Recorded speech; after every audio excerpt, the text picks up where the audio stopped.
Saudara-saudara, inilah kisah mengenai prosesi pemakaman Johannes Benedictus van Hertz, Gubernur Jenderal Hindia Belanda ke-58. Setelah wafat pada 11 Juli 1924 di Montreux, Swiss, jenazahnya baru dibawa pulang dan dimakamkan pada 9 Juni 1927 di Amsterdam. Sebuah detasmen pasukan dari Hindia Belanda tiba dengan kapal uap Seehoof untuk mengikuti upacara militer. Setibanya di Amsterdam, jenazah disemayamkan di Istana Kerajaan di Dam, di Aula Virchar, dengan penjagaan kehormatan para perwira.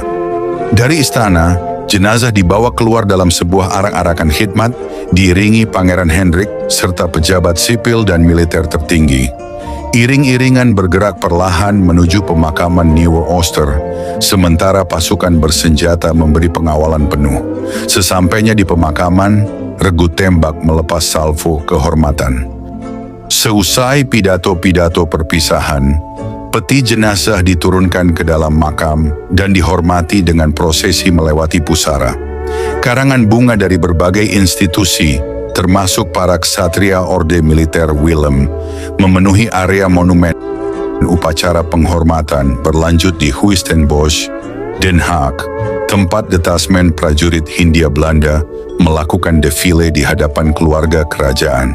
Sejumlah prajurit yang menerima tanda kehormatan kemudian diperkenalkan kepada ratu. Itulah antara lain prosesi pemakaman Johannes Benedictus van Hertz. Saudara-saudara, untuk memahami mengapa pemakaman Johannes Benedictus van Hertz mendapat penghormatan besar di Amsterdam pada 1927, kita harus menelusuri perjalanan hidupnya, strategi militernya, serta bagaimana dunia kolonial membentuk dan mempropagandakan citranya. Ia adalah tokoh yang lebih dari sekadar jenderal, menjadi simbol bagi dua dunia yang berseberangan. Kebanggaan imperial bagi Belanda dan luka sejarah bagi Aceh serta Nusantara. Kisah Van Hertz membawa kita pada gambaran tentang bagaimana kolonialisme bekerja. Dengan kekerasan, manipulasi politik, pembelahan sosial, dan narasi yang dirancang untuk membenarkan dominasi. Johannes Benedictus van Hertz lahir pada 3 Februari 1851 di Coevorden, Drenthe, Belanda, sebuah kota garnisun yang memupuk kedisiplinan militer bagi anak-anak muda di dalamnya. Ia berasal dari keluarga sederhana, namun penuh tradisi angkatan perang. Ayah dan kakeknya adalah perwira artileri. Lingkungan itu membentuk mentalitasnya, patuh pada hierarki, tegas, dan sangat menghargai struktur komando. Meski bercita-cita masuk Royal Military Academy di Breda, ia gagal karena kendala biaya. Penolakan ini mengubah arah hidupnya. Ia kemudian mengikuti pendidikan militer di Batalion Pengarah Kampen 1867 sampai 1872, tempat yang tidak seprestisi Breda, namun cukup untuk membuka jalan menuju penugasan kolonial. Keputusan untuk berangkat ke Hindia Belanda bukan sekadar pilihan karier, tetapi juga satu-satunya peluang bagi seorang perwira muda dari keluarga kelas menengah untuk naik pangkat dengan cepat. Di sana, kolonialisme menyediakan medan yang mempercepat karir, meski dengan jalan kekerasan. Ketika Van Hertz tiba di Indonesia pada akhir 1870-an, Perang Aceh telah berlangsung dalam fase kritis. Belanda memulai perang pada 26 Maret 1873 setelah Kesultanan Aceh menolak tunduk. Pernyataan perang dari Frederik Nicolaas Nieuwenhuizen menandai permulaan konflik panjang yang tak disangka akan memakan waktu lebih dari 40 tahun. Pemerintah kolonial Belanda segera menyadari bahwa Aceh bukan wilayah yang mudah ditaklukkan. Bentang alam yang sulit, jaringan ulama yang kuat, serta kemampuan rakyat Aceh bertempur dalam sistem gerilya membuat pasukan kolonial kewalahan. Banyak jenderal gagal, anggaran perang membengkak, dan opini publik di Belanda mulai mempertanyakan kelayakan perang ini. Dalam situasi penuh kebuntuan, inilah Van Hertz menemukan peluang untuk menonjol. Kemunculan Van Hertz sebagai tokoh sentral tidak dapat dipisahkan dari kolaborasinya dengan Christiaan Snoeck-Hoergronje, orientalis, ahli Islam, dan penasihat urusan pribumi. Keduanya merekayasa pendekatan baru yang menggabungkan analisis sosial dan kekuatan militer, memetakan struktur kekuasaan Aceh, membedakan peran ulama, tokoh agama yang menjadi mesin perlawanan, dan uli balang, bangsawan lokal yang lebih terbuka untuk kerjasama. Menumbuhkan ketergantungan politik, mendukung bangsawan pro-Belanda untuk melemahkan basis ulama, memecah masyarakat Aceh dari dalam, mengisolasi para pemimpin perlawanan hingga kehilangan dukungan rakyat, menata ulang taktik militer, menggunakan satuan kecil mobile untuk menghadapi gerilya, alih-alih pasukan besar yang lamban. Strategi ini dianggap modern oleh Belanda, namun bagi rakyat Aceh ia berarti pembakaran kampung, razia besar-besaran, eksekusi cepat, dan hukuman massal.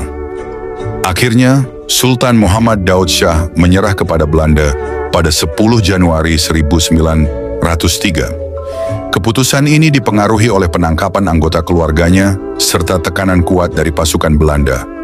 Penyerahan tersebut menandai berakhirnya perlawanan bersenjata besar-besaran di Aceh dan awal dari periode kekuasaan kolonial Belanda secara penuh di wilayah itu. Meskipun demikian, perlawanan para ulama Aceh masih berlangsung hingga tahun 1914. Keberhasilan menaklukkan Aceh membuat karier Van Heerts melesat. Ia dijadikan ikon oleh kelompok pendukung ekspansi. Media di Belanda mengangkatnya sebagai jenderal visioner yang membawa kedamaian ke wilayah bergolak. Pada 1904, ia diangkat sebagai Gubernur Jenderal Hindia Belanda ke-58, 1904–1909. Selama masa jabatannya, Belanda memaksimalkan konsolidasi kekuasaan, memperluas kontrol birokrasi, memperketat administrasi kolonial, mengimplementasikan politik etis, yang sering dikritik sebagai instrumen untuk memperpanjang dominasi, bukan upaya kemanusiaan. Ia dijuluki Smeder van de Nationale Eenheid, pandai besi persatuan nasional. Gelar yang menunjukkan bagaimana Belanda memandang koloni sebagai bagian integral negara. Setelah pensiun, Van Heerts menetap di Amsterdam. Pada tahun 1919, menjelang akhir hayatnya, ia memilih tinggal di Swiss dan meninggal pada 11 Juli 1924. Wafatnya seorang tokoh yang begitu diagungkan menempatkan pemerintah Belanda dalam posisi dilematis. Bagaimana memakamkan seorang pahlawan kolonial ketika kritik terhadap imperialisme semakin menguat? Perdebatan panjang mengenai bentuk penghormatan yang pantas membuat jenazah Van Heerts disimpan di luar negeri selama hampir 3 tahun. Akhirnya, pada 9 Juni 1927, pemerintah kerajaan Belanda menyelenggarakan prosesi pemakaman bagi Van Heerts. Upacara ini menjadi salah satu pemakaman kenegaraan terbesar bagi seorang tokoh militer Belanda. Melalui parade militer, pengawalan tentara Hindia Belanda, serta rangkaian pidato resmi, negara berusaha menegaskan kembali kebanggaannya atas prestasi kolonial, khususnya keberhasilan menumpas perlawanan rakyat Aceh. Di Belanda, Johannes Benedictus van Heerts diagungkan sebagai penakluk Aceh. Namun di Indonesia, terutama di Aceh, namanya dikenang sebagai simbol kekerasan, operasi razia, pembakaran kampung, serta hukuman massal yang meninggalkan trauma antar generasi.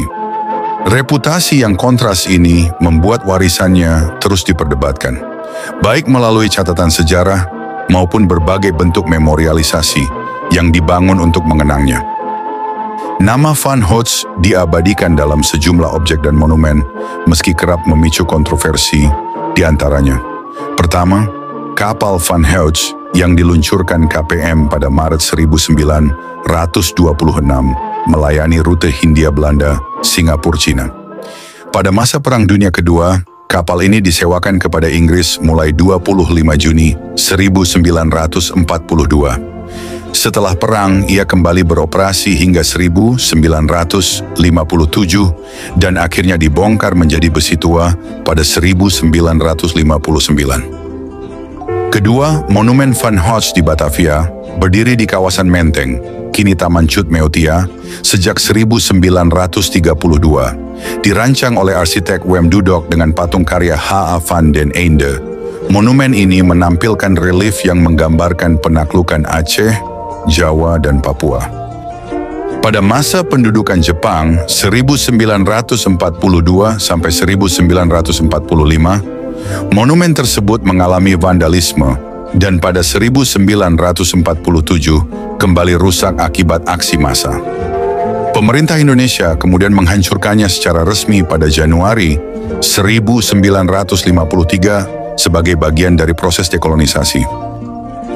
Di lokasi yang sama kini berdiri Masjid Cut Meotia, dinamai untuk menghormati pahlawan wanita Aceh yang justru memerangi kolonialisme.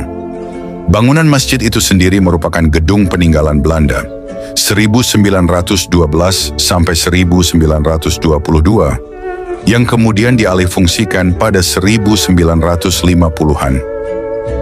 Ketiga, Monumen Van Heut di Kutaraja, Banda Aceh, juga dibangun pada 1932 sebagai peringatan atas penaklukan Aceh dan diresmikan pada 1935.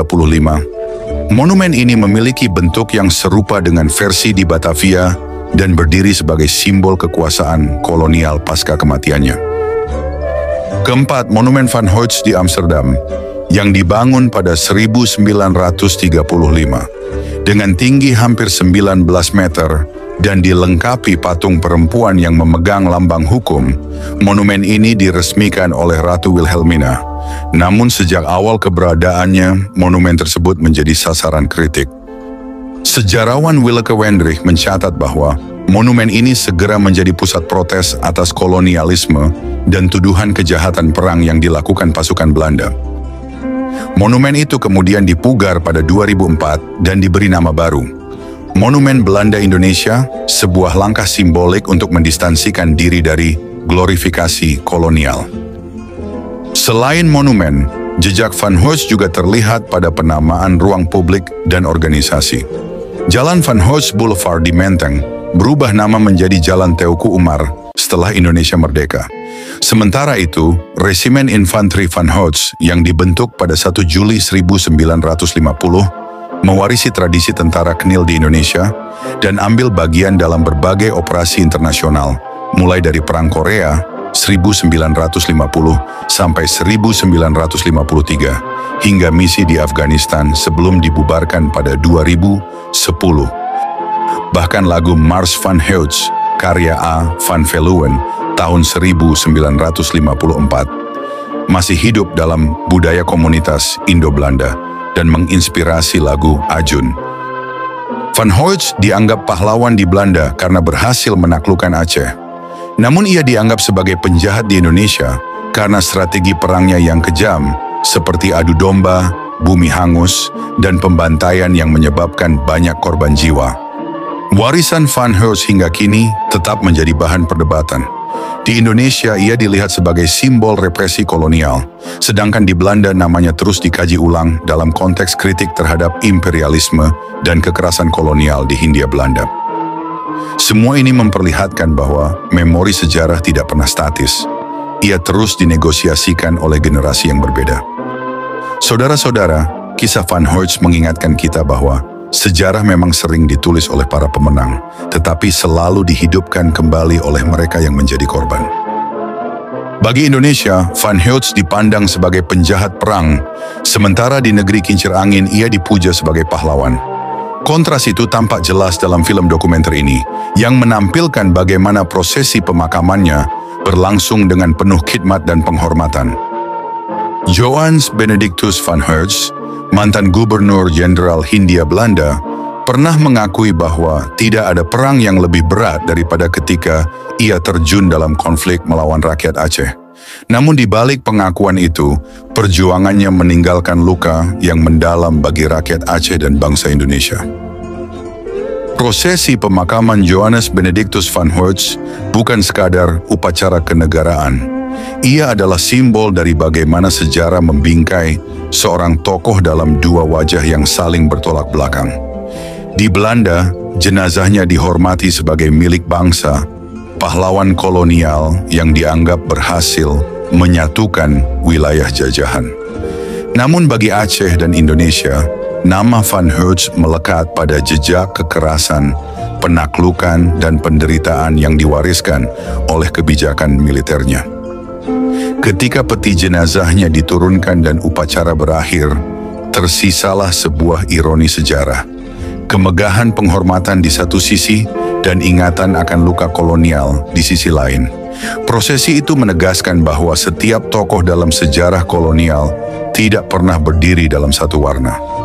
Di balik penghormatan resmi, ada narasi besar tentang perlawanan, duka, dan ketabahan rakyat yang pernah menjadi sasaran kebijakan kekuasaannya. Dengan demikian, pemakaman Van Hertz menjadi penutup kehidupannya, tetapi bukan penutup bagi perdebatan tentang warisan kolonial yang ia tinggalkan. Sebuah warisan yang terus mengundang refleksi, kritik, dan upaya memahami sejarah secara lebih jernih. Saudara-saudara, ketika kita menyaksikan film dokumenter ini, kita tidak hanya melihat rangkaian gambar dan rekaman masa lalu. Kita sedang menyaksikan sebuah perjalanan panjang. Perjalanan suatu bangsa dalam menghadapi kekuasaan, perlawanan, luka, dan ingatan.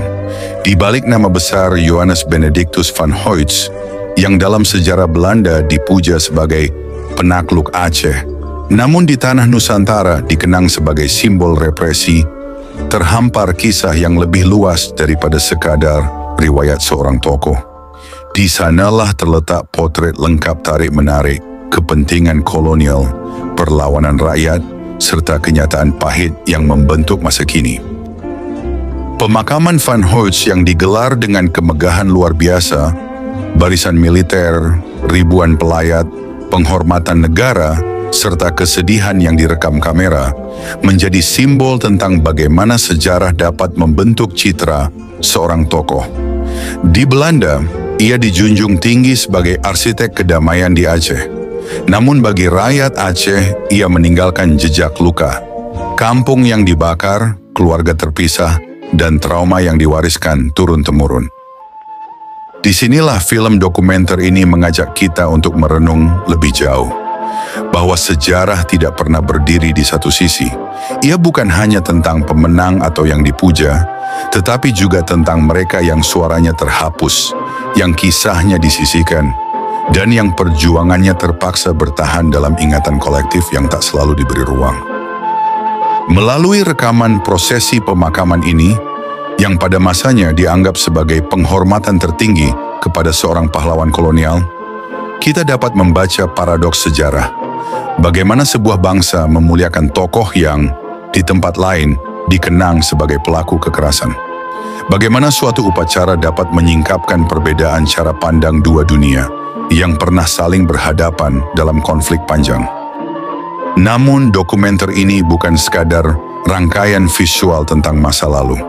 Ia adalah pengingat bahwa sejarah tidak hidup dalam arsip dan catatan saja. Ia hidup di antara kita. Dalam pemahaman kita terhadap masa silam, dalam kemampuan kita membaca kembali peristiwa, dan dalam kesediaan kita mengakui luka yang pernah ada. Tanpa memahami sejarah, kita mudah terjebak dalam pengulangan. Kita kehilangan konteks, kehilangan arah, dan kehilangan kemampuan untuk membangun masa depan yang lebih adil. Justru dengan memahami kisah-kisah seperti ini, kisah tentang kekuasaan dan penaklukan, tentang perlawanan dan penderitaan, kita dapat membentuk kesadaran yang lebih bijaksana. Sejarah mengajarkan bahwa setiap kejayaan memiliki bayangan, setiap kemenangan menyisakan konsekuensi, dan setiap tokoh besar, betapapun megah catatan hidupnya, tidak dapat dilepaskan dari dampak yang ia tinggalkan pada manusia dan tanah yang pernah ia pijak. Karena itu, ketika kita menyaksikan bagaimana jenazah Van Huytz diiringi dengan penuh kehormatan, kita juga diajak untuk mengingat sisi lainnya. Ribuan orang Aceh yang berjuang mempertahankan tanah mereka, keluarga yang kehilangan anggota, ulama yang tak henti berdiri di garis depan, serta rakyat biasa yang harus menanggung beban perang yang panjang. Dokumenter ini mengajak kita untuk melihat sejarah secara utuh, bukan hitam dan putih, bukan pahlawan dan penjahat semata, melainkan sebagai rangkaian peristiwa yang membentang dari banyak sudut pandang. Dan dengan cara itulah kita dapat memahami mengapa masa silam penting untuk dipelajari, bukan untuk membuka luka, tetapi untuk membaca pesan yang tersimpan di dalamnya. Akhirnya marilah kita jadikan dokumenter ini sebagai ruang belajar bersama, bahwa sejarah bukan sekadar kilasan peristiwa, tetapi cermin bagi diri kita sebagai bangsa. Melalui pemahaman itulah kita dapat melanjutkan perjalanan dengan lebih mantap, tanpa melupakan apa yang telah terjadi, dan tanpa mengabaikan suara-suara yang dulu terpinggirkan. Terima kasih atas perhatian Anda. Semoga pengetahuan yang kita peroleh hari ini menjadi langkah kecil menuju pemahaman sejarah yang lebih utuh, jujur, dan manusiawi.